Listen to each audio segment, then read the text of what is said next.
여러분들은 혹시 언제쯤 귀신이 가장 많이 나타나시는지 아시나요?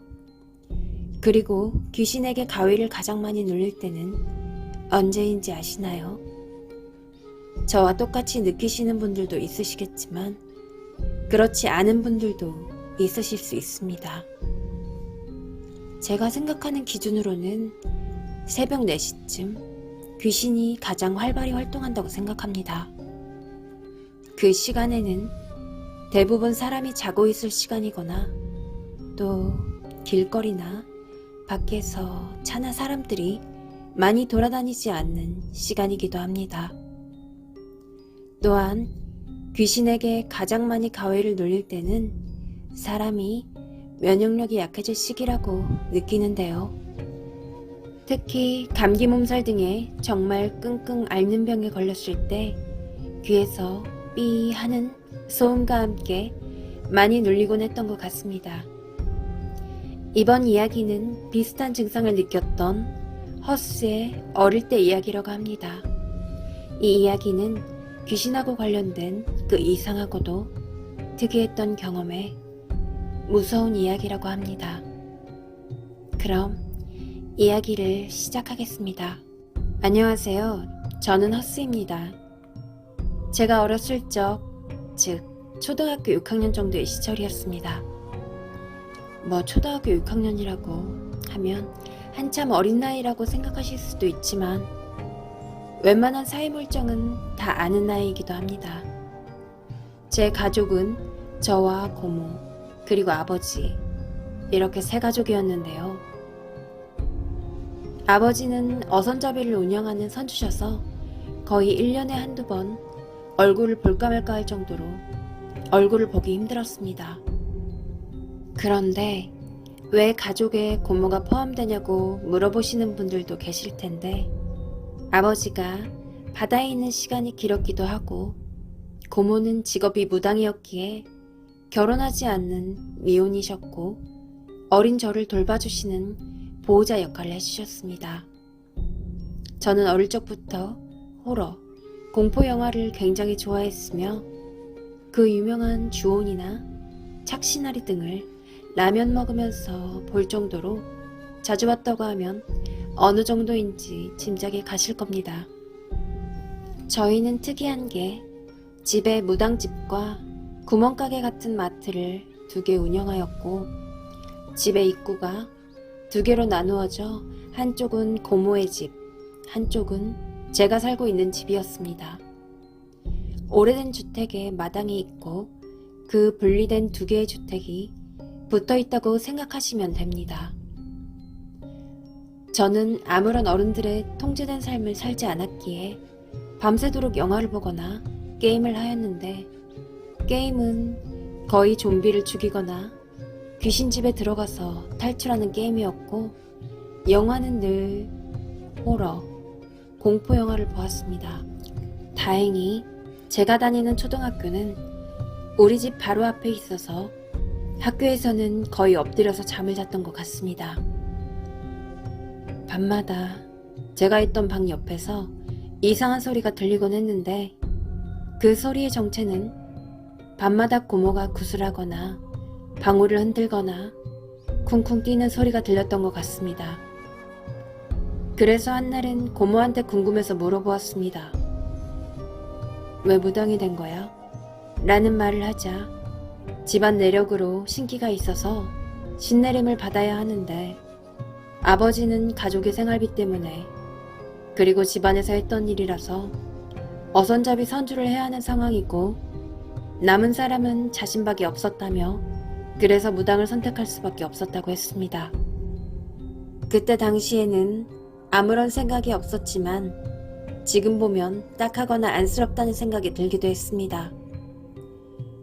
그러던 어느 날 비가 엄청 많이 오는 날이었는데 학교가 집 앞이어서 그런지 우산을 안 챙겨가게 되었고 집에 도착해서는 시름시름 앓기 시작하더니 결국에는 열이 38도까지 오르며 불덩이처럼 뜨거워졌고 아무것도 먹을 수 없을 정도로 기침을 하며 이불 속에 들어가 드러 누웠습니다.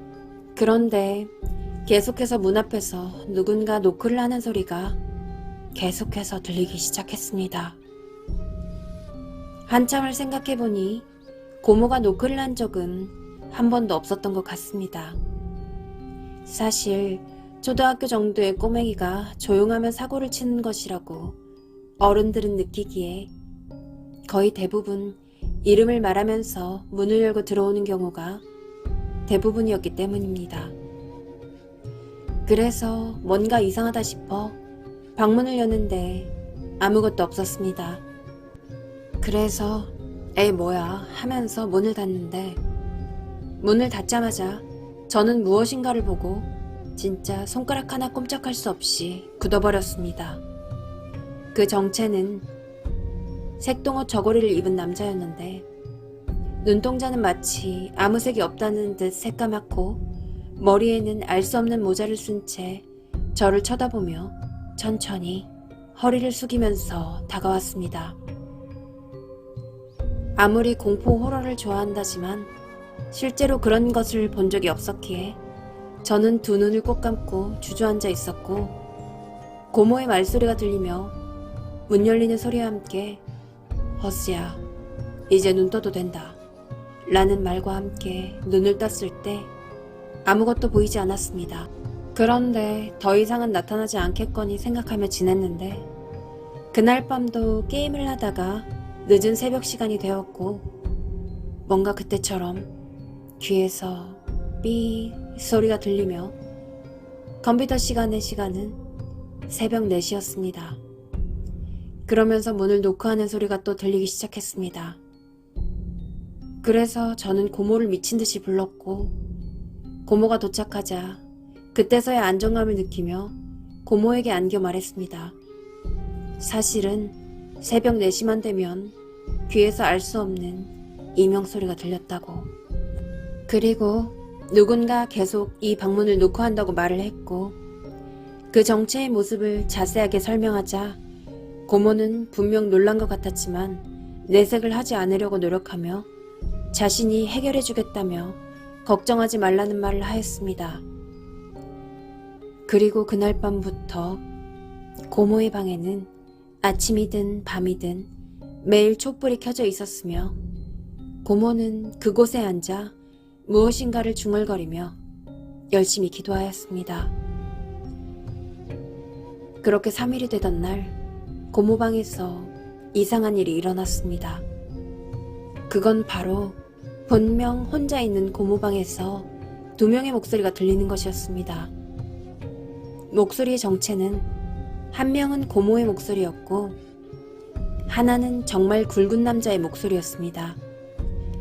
그래서 문을 슬며시 열고 훔쳐봤는데 그 2가지 목소리를 고모가 내면서 대화를 하고 있었습니다.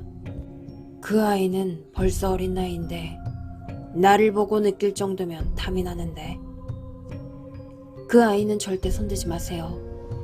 제가 어떻게 지킨 아이인데 너도 언젠가 죽을 텐데 그 아이도 준비를 해야 하지 않겠나? 그 아이 손털 하나라도 건드리면 둘 다 죽어버릴 테니까 내가 죽기 전에는 손도 대지 마세요. 라며 화를 내었고 그 말과 동시에 고모는 쓰러졌습니다. 그러고는 그 이후로 한 번도 그 정체의 모습을 다시는 보지 않았습니다. 저는 그렇게 성인이 되었고 대학을 졸업하고 서울로 올라와 정말 괜찮은 회사에 다닐 수 있었습니다. 하지만 아직도 몸이 아프거나 새벽 4시가 되면 알 수 없는 이명소리가 들리곤 합니다. 고모는 저와 아버지를 지키기 위해서 선택할 수밖에 없었던 무당이 되었고 아직도 저를 지키기 위해 그 신과 함께 싸우고 있는 게 아닐까 하는 생각이 듭니다. 이명소리가 궁금하신 분들은 비행기에 착륙 때나 고층의 초고속 엘리베이터를 타고 올라갈 때 귀에서 나는 삐 소리를 생각하시면 될 것 같습니다. 그럼 이야기를 마치겠습니다. 끝까지 이야기를 들어주신 시청자 여러분들께 감사드리며 다음에는 또 다른 내용을 들고 오도록 하겠습니다. 그리고 무당이나 귀신과 관련된 이야기가 있으시면 편하게 카톡으로 사연 제보해 주시면 감사하겠습니다. 그럼 아디오스.